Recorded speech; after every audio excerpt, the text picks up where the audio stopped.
I'd like to talk a little bit about the link between efficient government and competitiveness. The research that we have been undertaking at IMD's World Competitiveness Center provides a frame of reference to assess how nations are managing their path to prosperity. Competitiveness does not only measure the impact of the economic power or the economic performance or wealth of a country on its prosperity, but also assessing the efficiency of the government sector, the business environment, and the state of the country's infrastructure. We tried to take a wide-angle approach which examines the impact of growth on some of the soft factors that help contribute to the prosperity of a nation, for example, the quality of life, the quality of the environment, the social infrastructure, healthcare, education, as some examples. Through our research, we look at nations and how they are managing their environments and able to support the competitiveness of enterprises. Some national environments are particularly business-friendly, while others may even hinder the ability of enterprises to compete due to excessive legislation, inconsistent government policy, or inefficient infrastructure. Our analysis is derived from research based on a database that encompasses 20 years of experience in assessing nations' competitiveness.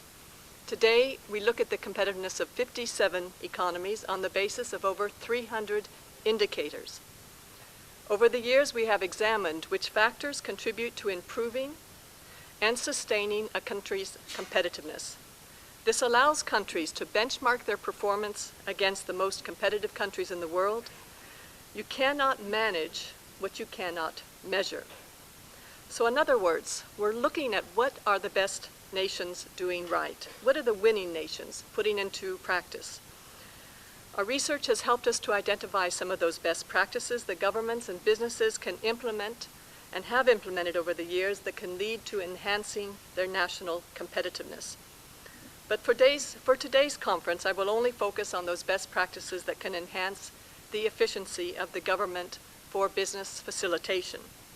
If you take a look at the ranking in the previous slide on government efficiency, we're measuring to what extent the government policies are conducive to competitiveness. And the top-ranked nations are Singapore, Hong Kong, Switzerland, and Denmark.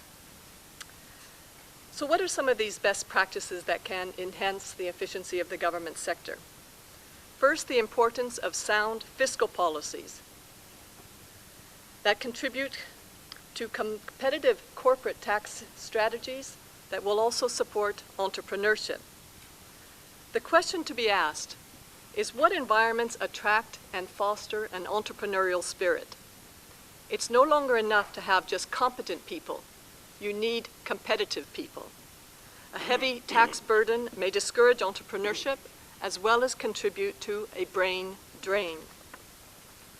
Surprisingly, it is not the heavily taxed Nordic countries that are lacking in competitiveness. They are often found in the top 10 of our rankings. On the contrary, Finland, Denmark, and Sweden are highly competitive despite a high tax pressure and a costly environment.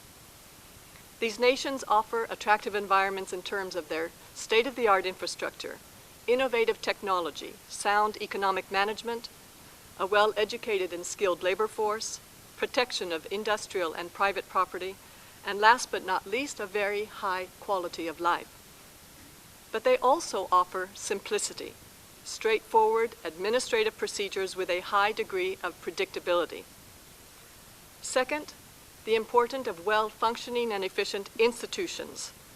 Here the best-ranked nations are Singapore, Denmark, Qatar, Finland, and Switzerland. Nations that sustain competitiveness over the years, they benefit from institutions that emphasize transparency, lack of corruption, and are supported by effective legal frameworks that do not stifle competition. Policy decisions need to be well understood, well communicated, and effectively implemented. Third, business legislation that should be consistent and coherent. It should foster competition and be implemented in a non-discriminatory manner. It is important to alleviate the constraints on business, encourage what is called the ease of doing business that has been often referred to in the conference here today. The top-ranked nations here are Denmark, Singapore, New Zealand, Australia, and Hong Kong. Their government policy is often coherent, as well as flexible and transparent. This contributes to a high degree of confidence in institutions. And our research has shown the importance of legislation that encourages the creation of small and medium-sized enterprises, which are competitive in both domestic markets as well as in global markets, and in turn support the development of a growing middle class. Some of the Asian, Anglo-Saxon, and Scandinavian nations are the most successful here. What are they doing right? Less complexity, fewer procedures, reduced regulation intensity, all contributing to the ease of doing business, not only concentrating on lowering cost. Just to look at one example, the number of startup days to create a new business: 1 day in New Zealand, 2 days in Australia, 4 in Belgium and Singapore, but 30 days in Russia and in India, 40 days in China, and as high as 152 days in Brazil.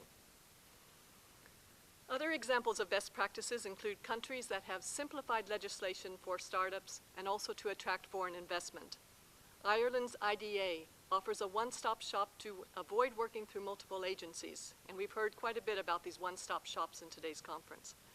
It has been one of the most efficient organizations in attracting foreign investments and developing clusters such as finance, life sciences and nanotechnology, and computing. The Netherlands has also implemented a simplified approach to foreign investors, helping them to have one counterpart to discuss all the legal, tax, and labor aspects of an investment. Denmark is the #1 ranked country for transparency of government policy and for legislation that supports the competitiveness of business. It has low regulation intensity and low levels of bureaucracy and red tape. The country is also the top-ranked for labor regulations that are not perceived as hindering the business activities of companies, and the country also benefits from a lack of discrimination towards foreign investors. We've also looked at the degree of adaptability and transparency that are key to enhancing the efficiency of public administration. The top-ranked nations here are Singapore, Qatar, Denmark, and Australia. The reason I cite some of these countries is that it is possible, in order to benchmark one country's performance against those of other competitive nations, to pick and choose from some of the policies that their governments have implemented in order to sustain and improve their competitiveness over the years. There's not one single recipe to enhancing competitiveness, but there are possibilities of lessons learned from those countries that have been able to move up in the rankings. Some examples: these countries have established clear rules of the game for businesses through a legislative framework that is simplified and transparent. Legislation should be predictable. It doesn't necessarily even have to be business-friendly. China is a very good example of this. Companies can adapt to very different types of environments provided the rules are clearly defined and do not change all the time. On the other hand, India many years ago suffered from dramatic changes of direction in their economic policies, in turn stressing openness to foreign direct investment and then shifting to a more nationalistic approach.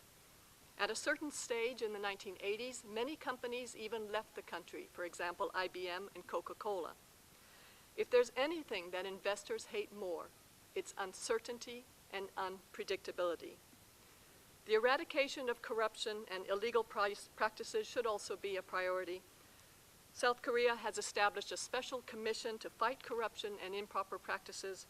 South Africa is conducting important advertising campaigns to sensitize public opinion on problems of corruption. And governments also need to create the conditions for a safe and justice-driven and equitable society, providing an environment that stresses personal security and private property and intellectual property. They need to ensure a strong and equitable judicial system, emphasizing the protection of the private sphere. It's not enough just to provide incentives or business-friendly environments or legislation. Investors increasingly place a high priority on security in their investment decisions.